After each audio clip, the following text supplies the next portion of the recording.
அதுதான் இப்போ எங்கள் ஏரியா பையன் ஒருத்தன் எப்படி எங்கள் ஏரியா பையன் ஒருத்தன் எப்படியோ அப்படி தான் நான் ம். கமருதீனை பார்த்தேன். ரொம்ப மிங்கலாக பேசுறது, மிங்கலாக ஓடுறது, ஸ்போர்ட்ஸ் பண்ணுறது, ஏரியா ஆவடின்னு சொன்ன உடனே நான் அங்கெல்லாம் கச்சேரி பண்ணியிருக்கேன்டான்ட்டு மிங்கலாக வருது. ம். அப்படியே போக போக எங்களுக்குள்ள ஒரு நல்ல பாண்டிங் ஏற்பட்டது. அது ரொம்ப ஏன்னா டே ஒன்லேருந்து வந்த கண்டஸ்டன்ட்ல ம். கமருதீன் மட்டும்தான் ஜாலி கலந்து, காமெடி கலந்து, பாட்டு கலந்து, இதுவாகுது. ம். நீ அப்படி வந்து மற்ற கண்டஸ்டன்ட்டுக்கு வேணா கனியாக்கா கிட்ட ஆகலாம். ஓகே. அவங்க ஒரு டைப்பு, அது ஜாலி டைப்பு, ஏற்றுக்கிற டைப்பு.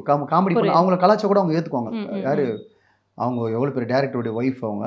அவங்க அங்கே வந்து அவங்க அதெல்லாம் காட்டிக்காது. அவங்களும் ஒரு காமன் ஒரு சினிமா சைட்லேருந்து வந்தவங்க ஓரளவுக்கு பண்ணுவாங்கல்ல. சாதாரண மக்கள் மாதிரி. அவங்க எல்லாரை விடையே ரொம்ப கேஷுவலாக பண்ணுவாங்க. அது மாதிரி கமருதீன், அது மாதிரி சில பேர் இருக்காங்க.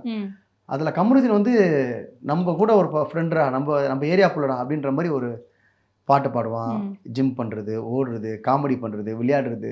அது மாதிரி எனக்கு ரொம்ப பாண்டிங் ஆகிடுச்சு. அப்படியே பார்த்து பிக்கப் ஆகிடுச்சு.